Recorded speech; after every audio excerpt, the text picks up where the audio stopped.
Hi everyone, welcome to my channel. मैं हूं शिवानी। आज है फ्राइडे और हर फ्राइडे को मेरे चैनल पे आती है कमेंट चर्चा की वीडियो, यानी कि मैं आप लोगों के कमेंट्स को पिक करके उसमें आपने मुझसे जो भी पूछा होता है उसका आपको जवाब देती हूं। तो आज की वीडियो में कुछ कमेंट्स हैं जो मैंने पिक करे हैं और आज कुछ वैसे यूजुअल से ज्यादा ही कमेंट हैं, तो हम बहुत ज्यादा टाइम वेस्ट नहीं करेंगे इस वीडियो में। अगर आप भी मुझसे कुछ पूछना चाहते हैं तो इस वीडियो के नीचे कॉमेंट सेक्शन में आप अपना सवाल मुझे लिख सकते हैं। नेक्स्ट जो वीडियो आएगी कमेंट चर्चा की, हो सकता है उसमें आपका सवाल भी पिक हो जाए। और हाँ, एक और सूचना मैं आपको देना चाहती हूँ कि ये जो इसके बाद वाला हफ्ता आने वाला है, अभी फ्राइडे है, इसके बाद जो नेक्स्ट फ्राइडे आएगा उसमें वीडियो नहीं आएगी। उसमें मैं स्किप कर रही हूँ क्योंकि एक हफ्ते के लिए मैं जा रही हूँ एक छोटी सी ट्रिप पे, एक वेकेशन पे। तो नेक्स्ट फ्राइडे हम स्किप करेंगे और उसके जो अगले हफ्ते वाला फ्राइडे होगा उसमें आएगी फिर नेक्स्ट कमेंट चर्चा की वीडियो। ठीक है, तो ये सारी बातें हो गई हो तो हम आते हैं हम आज की वीडियो पे। एक बात और रहेगी बोलना कि वीडियो पसंद आती है तो लाइक जरूर किया करें और शेयर भी किया करें, और मेरे चैनल पर अभी तक आपने सब्सक्राइब नहीं किया है तो वो भी कर लीजिए। पहला कमेंट है यहाँ पे मेरे पास, अगर कोई मर्द क्रॉस ड्रेसर गए हो तो और वाइफ को बताना चाहिए या नहीं। अच्छा, कि कोई मेल है वो क्रॉस ड्रेसिंग करता है, यानी कि क्रॉस ड्रेसिंग का मतलब होता है, जिनको नहीं पता, कि अगर कोई लड़का है तो वो लड़कियों के कपड़े पहने और लड़की है तो वो लड़कों के कपड़े पहने। तो अगर कोई मर्द है जो ऐसे क्रॉस ड्रेसिंग करता है तो उसको अपनी वाइफ को बताना चाहिए या नहीं। तो देखिए, मैं आपसे पूछना चाहूंगी इस पे फर्दर कि आप अभी क्रॉस ड्रेसिंग फिर कैसे करते हो? अगर वाइफ के सामने नहीं करते, मतलब घर में नहीं करते, तो कहाँ कहीं बाहर जाके करते हो, कैसे करते हो? या फिर आप ये सवाल इसलिए पूछना चाह रहे हो कि फ्यूचर में आपकी कोई वाइफ होगी तब, अभी आप बैचलर हो और फ्यूचर में आपकी वाइफ होगी, उसे बताना चाहिए या नहीं? तो मैं ऐसा समझती हूँ कि देखिए, ये बहुत ज़्यादा डिपेंड करेगा कि आपकी वाइफ की इस बारे में थिंकिंग कैसी है और वो इस चीज़ को कैसे एक्सेप्ट करेगी। ऐसा नहीं हो कि ये आप बताओ और आपका रिलेशनशिप इससे बहुत ज़्यादा सैबोटाज हो जाए और आपकी रिलेशनशिप में बहुत ज़्यादा ऑकवर्डनेस आ जाए और आपकी वाइफ आपको एक्सेप्ट ना करे। तो थोड़ा-सा सोच समझ लीजिएगा। अगर आप शादी से पहले ही डिस्कस करना चाहते हैं तो वो ज़्यादा बेटर रहेगा कि आपको एक अंडरस्टैंडिंग पार्टनर मिल रहा है या नहीं, ये आपको शादी से पहले ही पता चल जाए। और शादी के बाद आप पहले अपनी वाइफ की जो भी थिंकिंग है इसके बारे में उसको पता कर लें। वो कैसे आप पता कर सकते हो कि आप थोड़ा एग्जाम्पल के तौर पे बात करके देख लो कि आजकल लड़के इस तरीके के क्रॉस ड्रेसिंग करते हैं, तुम्हारा क्या मानना है इसके बारे में? तो ऐसे करके आप थोड़ा उनसे पूछोगे तो पता चल जाएगा आपको कि उनकी क्या राय है इसके बारे में। फिर अगर आपको लगे कि वो सपोर्टिव हैं इस तरफ तो आप उन्हें बता सकते हैं। नेक्स्ट कमेंट है मेरे पास, हेलो मैम, मैं आफ्टर बाथ जब हेयर ब्रश से कोम करता हूँ तो ब्रश में हेयर्स आते हैं। साइड पोर्शन से तो हेयर ठीक है लेकिन सेंटर पोर्शन से बाल कम हो रहे हैं। Ma'am please suggest me any solution, also tell me about a better way to wash and oiling of hair. देखिए, अगर आपके बाल कम हो रहे हैं जेनेटिक्स की वजह से या आपकी उम्र की वजह से तो उसको रोकना बहुत मुश्किल है, वो तो फिर होगा ही। आप क्या कर सकते हो, मैं आपको सजेस्ट करूंगी कि आप एक बार एक डर्मेट का आप विजिट कर लीजिए। डर्मेटोलॉजिस्ट जो होते हैं वो एक बार आपका चेकअप वगैरह करके आपको बता देंगे। कुछ अगर आप अपने हेयर रूटीन में गलती कर रहे हो तो वो भी वो बता देंगे आपको। और इसका जो सोल्यूशन है, देखिए, वो तो ये है कि अगर आपके बाल जा रहे हैं और आप उसको परमानेंटली मतलब ठीक करना चाहते हो तो हेयर ट्रांसप्लांट होता है, उसकी जानकारी भी आपको डर्मेट से मिल जाएगी, जो सर्जरी वगैरह करके दोबारा से रीग्रो करते हैं आपके हेयर। हेयर पैचेस भी लगते हैं, मेडिकल ग्लू लगता है, उससे ऐसे पैच लगा दिया जाता है और आई थिंक वो 1-2 महीने तक चलता है और फिर से वो दोबारा लगाया जाता है, जितनी मुझे जानकारी है। अगेन आप इसके बारे में भी डिस्कस कर सकते हैं। अगर किसी विटामिन वगैरह की कमी से या कोई और दिक्कत की वजह से अगर आपके हेयर मतलब गिर रहे हैं तो वो भी अगेन डर्मेटोलॉजिस्ट जो है वो आपको बता देंगे। जहां तक आपने पूछा कि क्या सही तरीका होता है वॉश करने का और ऑयल करने का, तो देखिए, सबसे पहली बात तो जो प्रोडक्ट आप यूज कर रहे हैं, फॉर एग्जांपल ऑयल अगर आप यूज कर रहे हैं वो नेचुरल होना चाहिए। एक्स्ट्रा वर्जिन कोकोनट ऑयल जैसे आता है तो वो आप लगाएं, ना कि जो वैसे ही कोकोनट ऑयल मिलते हैं वो। सेम वे में अगर आप कोई और तेल यूज करते हो, जैसे कि आमंड ऑयल है या ऑलिव ऑयल है, वो लोग लगाते हैं, तो वो भी 100% नेचुरल हो। वर्जिन ऑलिव ऑयल भी आता है, तो उस तरीके से आप नेचुरल वाले लगाइए, ना कि मिलावटी वाले। उससे क्या होगा ना कि ऑयलिंग के फायदे होने के बजाय उल्टा आपको उससे हेयर फॉल भी हो सकता है और आपको प्रॉब्लम हो सकती है। तो वो आप ध्यान में रखिए। इसके अलावा ऑयल को लगा हुआ मत छोड़िए अपने हेयर में, या तो धोने हैं जब आपको, उससे एक रात पहले आप लगाओ या फिर कुछ घंटे पहले लगा लो। आप 1-2 घंटे पहले आप लगा के ऑयल को अच्छे से मसाज कर लो और उसके 1-2 घंटे बाद आप अपने हेयर वॉश कर लो, या फिर एक रात पहले आप लगा सकते हो। वॉश की जहां तक बात है, तो गीले बालों में कंघी ना करें और शैम्पू को हमेशा पानी में घोल के डाइल्यूट करके लगाएं। तो इस तरीके से बालों पे जो शैम्पू में केमिकल्स वगैरह होते हैं उसका ज्यादा असर नहीं पड़ता है। कोशिश करें कि ऐसा आप शैम्पू यूज करें जो कि आपके हेयर फॉल में आपकी हेल्प करे। हेयर फॉल वाले शैम्पू भी आजकल आ रहे हैं, तो वो आप देख सकते हैं। लेकिन एक बार मैं फिर से आपको बोलना चाहूंगी कि अगर आप डर्मेटोलॉजिस्ट को दिखा लेते हैं तो वो ज्यादा सही रहेगा। वो आपको आपकी कंडीशन के अकॉर्डिंग जो भी सुइटेबल प्रोडक्ट है, मेडिकेटेड प्रोडक्ट है, वो आपको बताएंगे, तो वो ज्यादा अच्छा रहेगा आपके लिए। नेक्स्ट कमेंट है, वाइफ की इज्जत तो बहुत है पर फिर भी वाइफ को तू तेरा बोलें या आप बोलें। देखिए, मुझे पर्सनली ऐसा लगता है कि तू थोड़ा सा डिसरिस्पेक्टफुल है। बाकी तो अपनी अंडरस्टैंडिंग होती है हस्बैंड वाइफ के बीच में। कई बार वाइफ भी तू करके बोलती है हस्बैंड को और हस्बैंड भी, तो वो उनकी अंडरस्टैंडिंग है। लेकिन अगर आपकी वाइफ आपको आप करके बोलती हैं और आप उनको वापस में तू करके बोलते हो, तो थोड़ा सा डिसरिस्पेक्ट लगता है। अगर आप वापस में आप नहीं बोल सकते तो एटलीस्ट तुम करके तो बात करनी ही चाहिए, ऐसा पर्सनली मेरा मानना है। बाकी तो आप दोनों के बीच की अंडरस्टैंडिंग की बात है। नेक्स्ट कमेंट है, हेलो मैम, मेरा सवाल है गर्ल के नीचे कितने होल होते हैं? गर्ल के वजाइना वाले एरिया की अगर आप बात करें, फ्रंट एरिया की, तो वहां पे 2 होल होते हैं। पहला होता है यूरिन होल, यूरिन पास करने के लिए, पेशाब करने के लिए। और दूसरा तो जो वजाइनल होल होता है जहां से गर्ल्स को पीरियड्स आते हैं और नेचुरल बेबी बर्थ होता है। और बैक साइड पे तो सबको ही पता है, वो वाला। नेक्स्ट कमेंट है, फेक इंस्टा आईडी से और फेक मोबाइल नंबर से वाइफ को मैसेज करना और रियलिटी पता करना सही है या गलत, कोई पहचान का व्यक्ति बनकर? देखिए, अगर आपने ये वाला वर्ड लिखा है ना कि रियलिटी पता करना, मतलब कि कहीं ना कहीं आपको डाउट है, आपको कुछ शक है और तब आपके मन में ये आ रहा है कि आपको चेक करना चाहिए। अगर ऐसा कोई डाउट है ऑलरेडी आपके मन में, तो हाँ, आप कर सकते हो। लेकिन पहले मैं बोलूंगी कि एक बार बात करके देख लो अपने पार्टनर से, और अगर आप करना चाहते हो तो कर लो। लेकिन आपको ये वाली बात पता होनी चाहिए कि अगर ऐसा कुछ नहीं निकला और आपकी वाइफ को पता चला कि आप ये कर रहे थे, तो बहुत ज्यादा ट्रस्ट इश्यूज आपके बीच में आ सकते हैं। और अगर कुछ निकला, मतलब उसने कुछ इंटरेक्शन किया और आपको लगा कि ये कहीं ना कहीं मेरे साथ चीट कर रही है दूसरे लोगों से बात करके, तो फिर आगे आपका स्टेप क्या होगा? तो थोड़ा सा इन सब बातों का विचार कर लीजिए, क्योंकि बाद में फिर होता है ना कि हम ऐसा सोचते हैं कि यार काश मैंने किया ही ना होता, तो वो आपको ना सोचना पड़े। एक बार में सोच समझ के इस बारे में डिसीजन लेना। और मैं फिर भी बोलूंगी कि अगर आपको किसी बात पे शक हो रहा है, कहीं से आपके मन में डाउट आ रहा है, तो पहले एक बार बात करके देख लो। नेक्स्ट कमेंट पे आते हैं, मैम मेरी एज 27, अनमैरिड हूँ।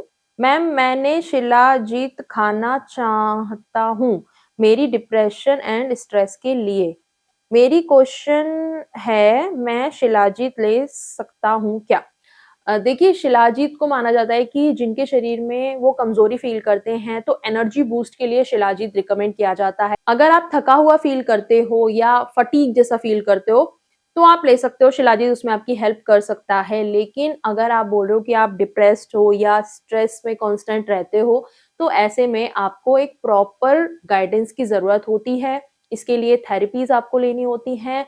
जो मेंटल हेल्थ प्रोफेशनल्स होते हैं उनकी हेल्प आप लीजिए। ऐसे कोई दवाई खा के, कोई सप्लीमेंट लेके उसको आप बेटर नहीं कर सकते। सो आई रिकमेंड यू कि आप किसी थेरेपिस्ट से या मेंटल हेल्थ जो प्रोफेशनल्स होते हैं जो इसका देखते हैं, उन डॉक्टर से आप कंसल्ट कीजिए। नेक्स्ट कमेंट पे आते हैं, शिवानी दी प्लीज आप कमेंट चर्चा में ये सजेस्ट कर करगे कि अगर इंटीमाए, क्या लिखा है भाई, इंटीमेट टाइम अगर बढ़ाना है तो क्या करें? क्या पोजीशन चेंज करें या माइंड डाइवर्ट करें? क्या करें? रिप्लाई कमेंट चर्चा। हाँ, दोनों ही चीजें आप कर सकते हैं। दोनों ही चीजें, ऐसा बोला जाता है कि ऐसा करके आप अपना थोड़ा सा टाइम एक्स्ट्रा बढ़ा सकते हैं। लेकिन इसका कोई भी ऐसा नहीं है कि 100% ये सबके लिए वर्क करेगा। It's just a trick. किसी के लिए ट्रिक काम कर सकती है, किसी के लिए नहीं कर सकती है। ऐसा ना हो कि फिर आप बोलो कि आपने तो बोला था, ये तो काम नहीं कर रहा है। तो इट्स जस्ट अ ट्रिक कि जो किसी लोगों ने करी होगी, फिर रिकमेंड की होगी कि ये मेरे लिए वर्क करती है, और लोगों के लिए, 2-4 लोगों के लिए और वर्क कर गई। ज़रूरी नहीं है सबके लिए ये काम करे, ज़रूरी नहीं है हर कोई अपना माइंड डाइवर्ट इस तरीके से कर पाए कि उसका टाइम उसकी वजह से इंक्रीज हो जाए, या बीच में स्टॉप करके अगर वो फोरप्ले कर रहा है उसमें ही उसका डिस्चार्ज ना हो। तो ऐसे कोई 100% इसकी गारंटी नहीं है, आप ट्राई करके देख सकते हो। If it works for you then good, अगर नहीं वर्क करती देन तो आप अपना टाइम बढ़ाने के लिए, अगर वाक़ई में टाइम की दिक्कत है, तो उसके लिए आप अपना ट्रीटमेंट करवा सकते हैं।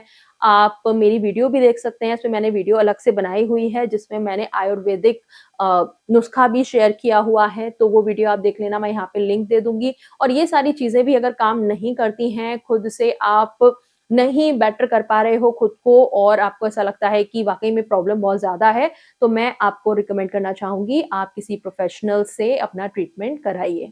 नेक्स्ट कमेंट पे आते हैं। हबी वाइफ को सेक्स करते टाइम कुछ बातें करनी चाहिए, सेक्सी या रोमांटिक, या सिर्फ क्वाइटली फोकस सेक्स पे होना चाहिए? देखिए ये डिपेंड करता है कि दोनों हस्बैंड वाइफ का क्या प्रेफरेंस है। कई बार लोग बातें करना, रोमांटिक बातें करना, डर्टी टॉक करना पसंद करते हैं। कई बार ये सब बातें डिस्ट्रैक्टेड फील करती हैं और उनका माइंड डाइवर्ट करती हैं, और उनको वो बहुत ज़्यादा ही मूड ऑफ वाली चीज़ लगती है। So it depends. आप थोड़ा-थोड़ा करके देख सकते हैं, अपने पार्टनर का रिव्यू ले सकते हैं, वो कैसे रिएक्ट कर रहे हैं, उनको क्या पसंद है। अगर आपको उनसे कुछ कहलवाना है या उनसे कुछ सुनना है, तो वो आप उन्हें कह सकते हैं। उसके बाद वो करते हैं या नहीं करते हैं, आपको बोलते हैं कि नहीं मुझे नहीं पसंद आ रहा है ये चीज़, आप दोनों मिलके इसे ट्राई करके देखिए, और अगर आपके लिए वर्क करता है देन वेल एंड गुड, और नहीं करता तो फिर उसको ड्रॉप कर देना। नेक्स्ट कमेंट है, मैम हस्बैंड और वाइफ साथ स्नान कर सकते हैं या सही है क्या? हस्बैंड बुरा तो नहीं मानेंगे? देखिए आप इनिशिएट करिए अपनी तरफ से। अगर मैं बोलूंगी कि आपका पार्टनर कैसे रिएक्ट करेगा, वो आप ही पता लगा सकते हो, वो चीज ट्राई करके या उनसे बात करके। वो मैं कैसे बता सकती हूँ, है ना? तो आप ट्राई करके देखो।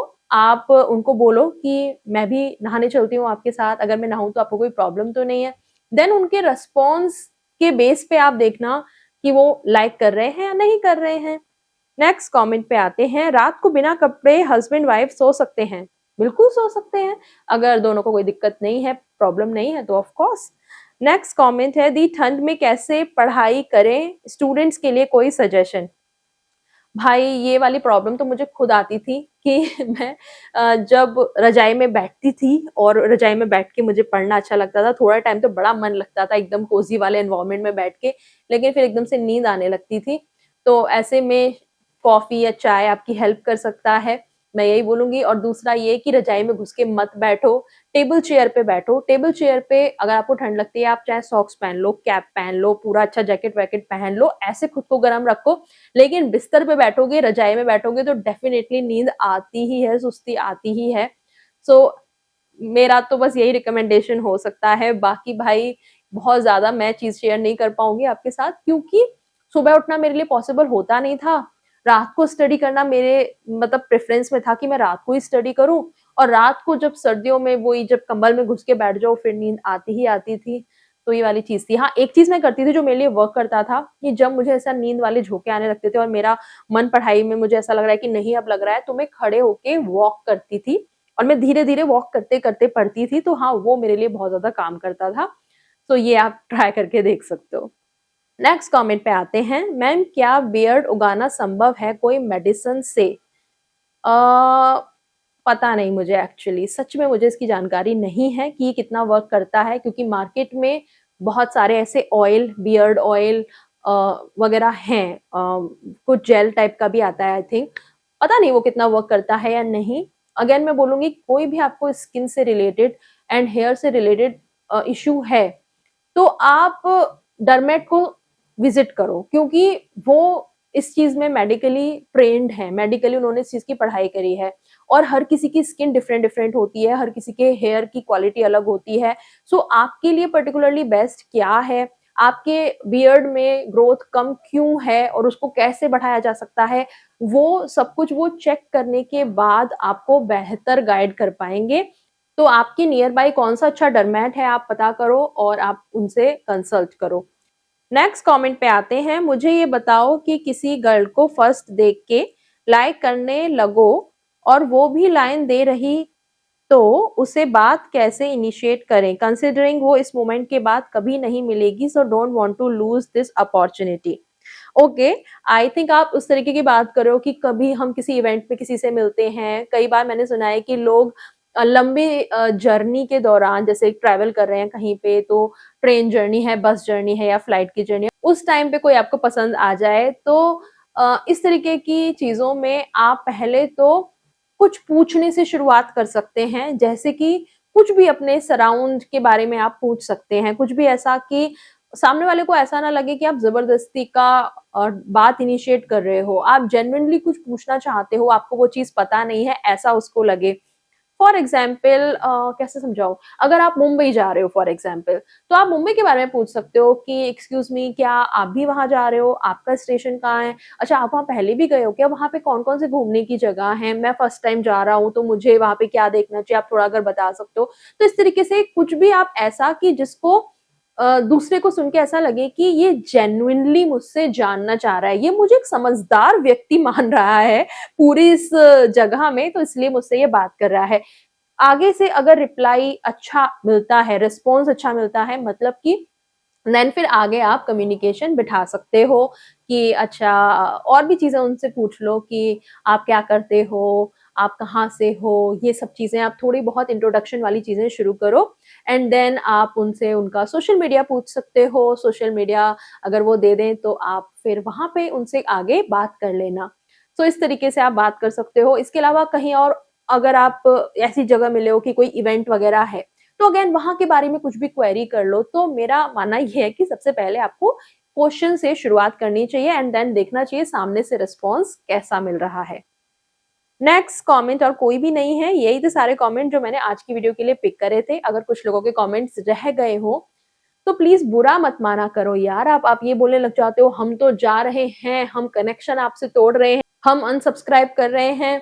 तो देखिए, वैसे तो जाने वाले को कौन रोक सकता है, वो कहावत है। लेकिन अगर आपको बुरा लगता है कि मैं कमेंट पिक नहीं कर पा रही हूँ आपका, तो उसका कोई रीजन होगा। या तो मेरे पास कमेंट बहुत ही ज्यादा आ गए हैं, तो मैं जनरली 10 कमेंट रखती हूँ। आज मैंने 12 के करीब कमेंट लिए हैं, इसीलिए कि मैं क्विकली उनका रिप्लाई कर दूंगी ये सोच के। लेकिन अगर आपका कमेंट पिक नहीं होता है तो आप दोबारा दूसरी वीडियो में पूछ लिया करो।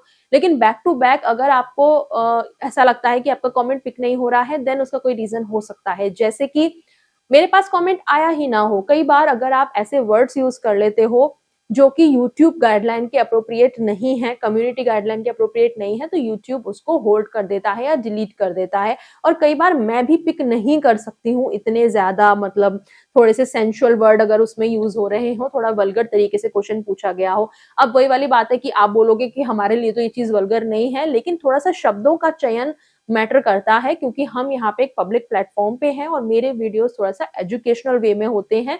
तो उसी तरीके से हम अपनी कॉन्वर्जेशन को रखें या आप भी उसी भाषा में मुझसे पूछें, तभी मैं वो कमेंट पिक कर पाऊंगी। दूसरा क्या होता है कि कई बार लोग बहुत ज्यादा पर्सनल सवाल पूछते हैं।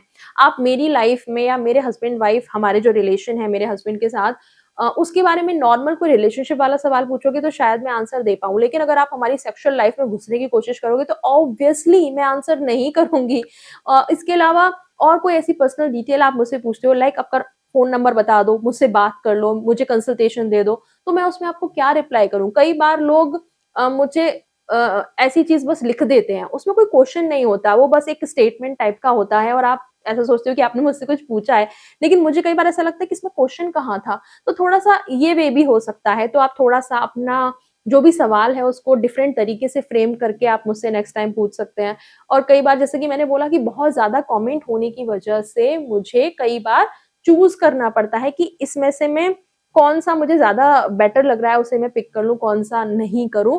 तो अगेन आप नेक्स्ट कमेंट चर्चा में पूछ लेना, क्योंकि कई बार ऐसा भी होता है कि कमेंट्स बहुत ही कम मिलते हैं, 2 या 3 मिलते हैं।